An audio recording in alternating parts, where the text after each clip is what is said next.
그때 예루살렘에서 온 바리사이들과 율법학자 몇 사람이 예수님께 몰려왔다가 그분의 제자 몇 사람이 더러운 손으로 곧 씻지 않은 손으로 음식을 먹는 것을 보았다.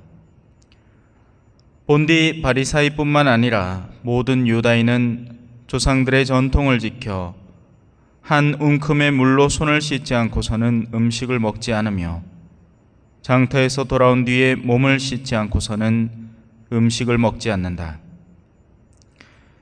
이 밖에도 지켜야 할 관습이 많은데 잔이나 단지나 놋그릇이나 침상을 씻는 일들이다.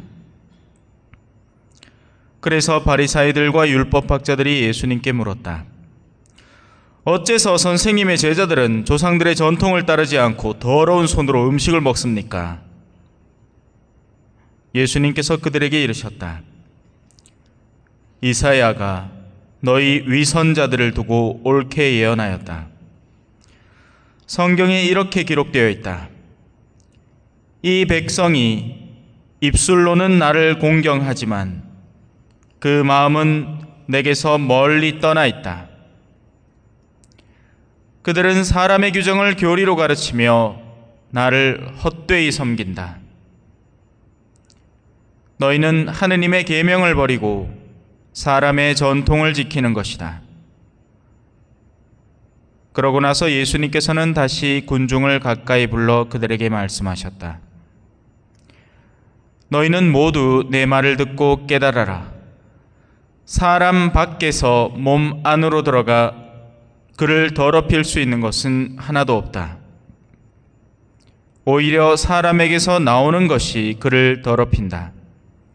안에서 곧 사람의 마음에서 나쁜 생각들, 불륜, 도둑질, 살인, 간음, 탐욕, 악의, 사기, 방탕, 시기, 중상, 교만, 어리석음이 나온다. 이런 악한 것들이 모두 안에서 나와 사람을 더럽힌다. 주님의 말씀입니다.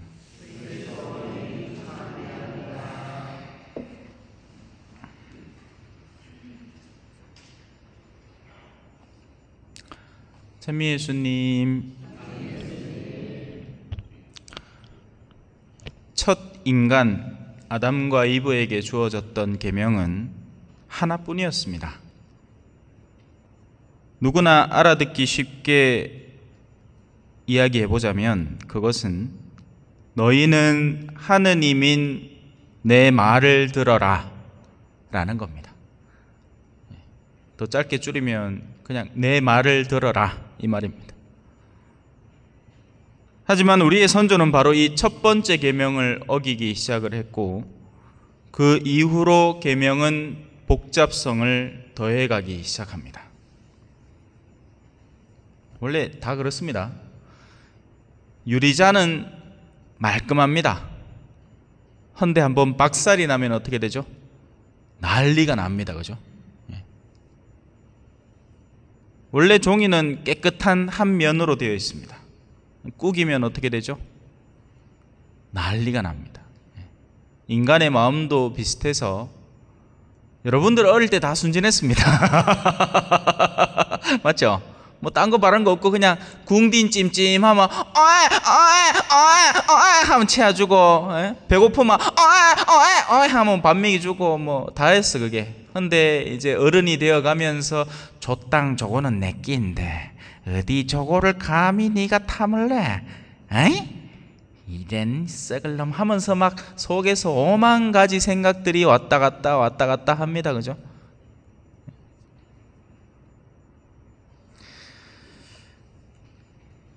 우리의 일상에서 우리는 이걸 우리의 체험적으로 알고 있는 겁니다.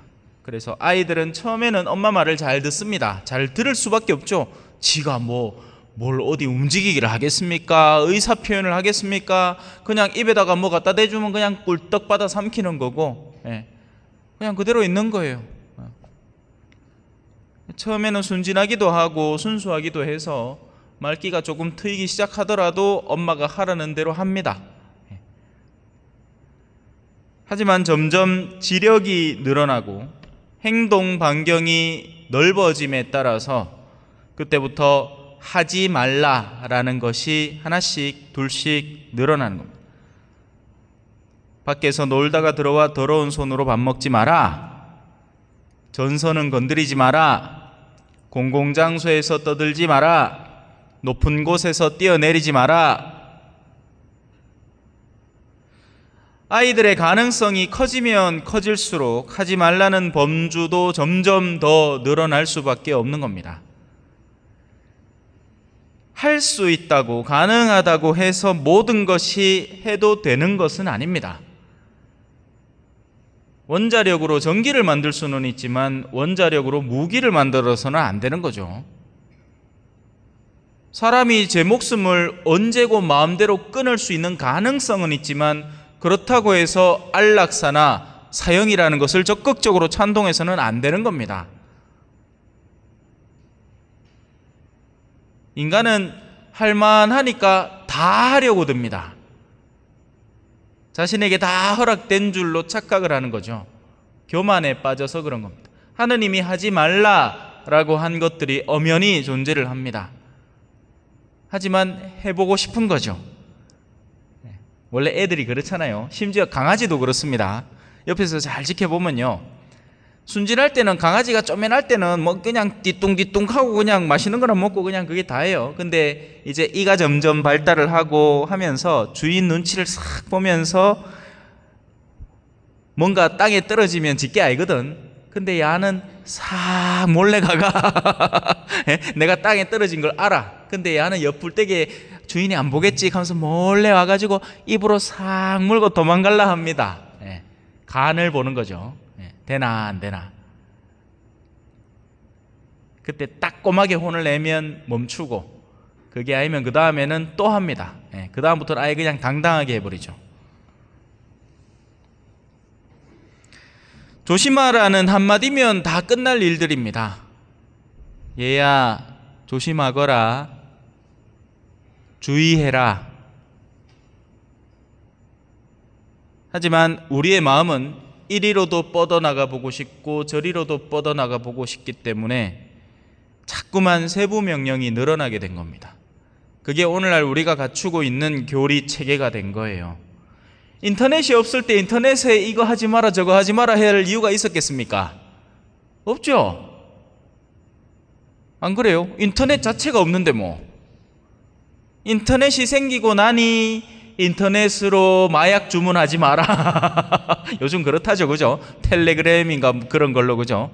마약도 사고 뭐 바쁜 겁니다, 다들. 거기에 뭐 보이스피싱도 당하고 앉았고 뭐 별의별 일을 다 겪고 있습니다. 링크 떡, 누구 부고 소식 떡 와가지고 이게 뭔고 싶어갖고 클릭하면 했디마 그때부터 폰이 내게 아니라.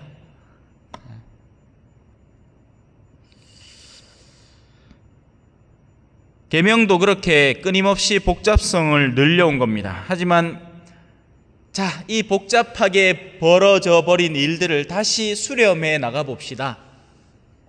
계명은 하나뿐인 겁니다. 너무나 단순하고 간단하고 명료한 계명 하나밖에 없습니다. 그건 바로 하느님께서 명하시는 것을 잘 지켜라 라는 것입니다. 신부님, 미사에 언제부터 들어오면 유효합니까? 일독서 전에 들어오면 되지요.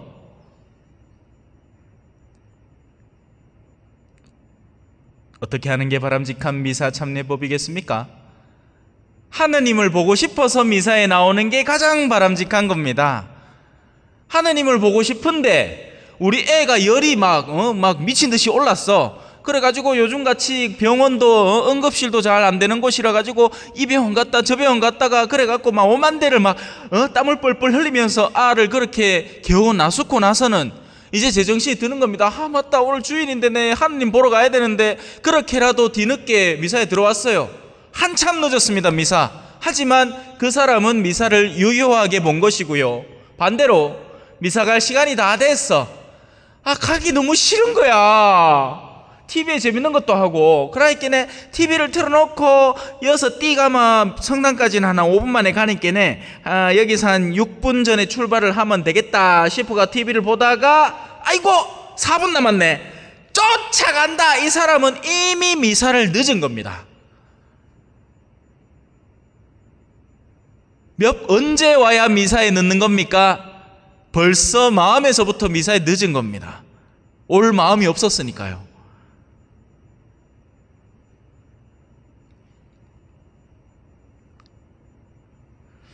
사실 지금도 수많은 계명들이 산재해 있습니다. 하지만 그 계명의 근간은 모두가 동일합니다. 하느님의 뜻에 깨어있는 사람이 되고 나면 사실은 이 계명들의 온갖 복잡함들이 의미 없게 됩니다. 울타리라는 게 왜 존재하죠? 밖으로 나가지 말라고 존재하죠. 근데 밖으로 나갈 생각이 없는 사람에게 울타리가 의미가 있겠습니까? 의미 없는 겁니다. 물론 의미는 있죠. 왜? 바깥에 이리들이 못 들어오는 방어막으로 쓰이니까 그렇죠. 하지만 울타리 안에 목자에게 들러붙어 있으려고 마음이 가장 설레는 사람에게는 그가 밖으로 빠져나가지 못하게 하는 울타리의 존재는 의미가 없는 겁니다. 그는 법 위에 사는 거죠. 이건 제 말이 아니라 서간에 나오는 말입니다. 하느님을 사랑하는 이들은 더 이상 죄를 짓지 않는 겁니다. 만일에 길 잃은 양이 저 바깥에 있어요. 그러면 어떻게 해야 돼요? 구하기 위해서 울타리를 나가기도 해야 되는 겁니다. 어떤 때는. 안 그래요? 울타리 안에만 있으면 뭐가 됩니까? 아무것도 안 되지. 적지 않은 천주교 신자들이 혹시나 내 지옥 갈까 싶어가지고 안절부절하면서 신앙의 이 끄트머리 턱걸이를 겨우 하고 있습니다. 아이고 내 그래도 여호는 올라온다. 아니죠. 그렇게 해서는 안 되는 겁니다. 날아올라야죠. 하느님 저 안아주세요 하고 하느님 품에 안겨야죠. 저 가세 울타리에 나는 저 정도 죄인은 아닙니다. 개삼에 그 턱걸이나 하고 앉았습니까? 내 봐라 내 주일 미사는 겨우 지킨다. 아이고 박수 쳐줘야지. 훗날 영원 안에서 하느님은 너는 미사 시간 몇 분에 도착을 했느냐, 혹은 너는 금요일 날 소고기가 들어간 국물을 먹었느냐 안 먹었느냐, 이런 걸로 우리를 조목조목 비난하지는 않을 겁니다.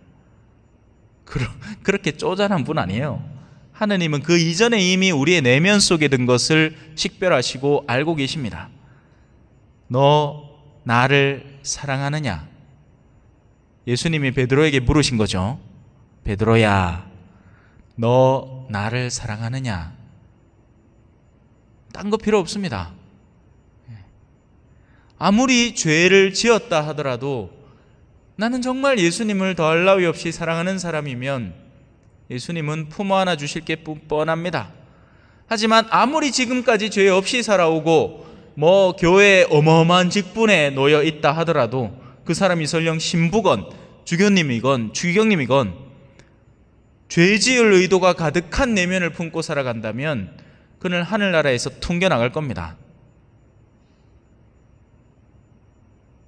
하느님은 이미 우리의 내면 속에 들어있는 근원적인 의지라는 것을 잘 알고 계시고 바로 그것으로 우리를 심판하실 겁니다. 아멘.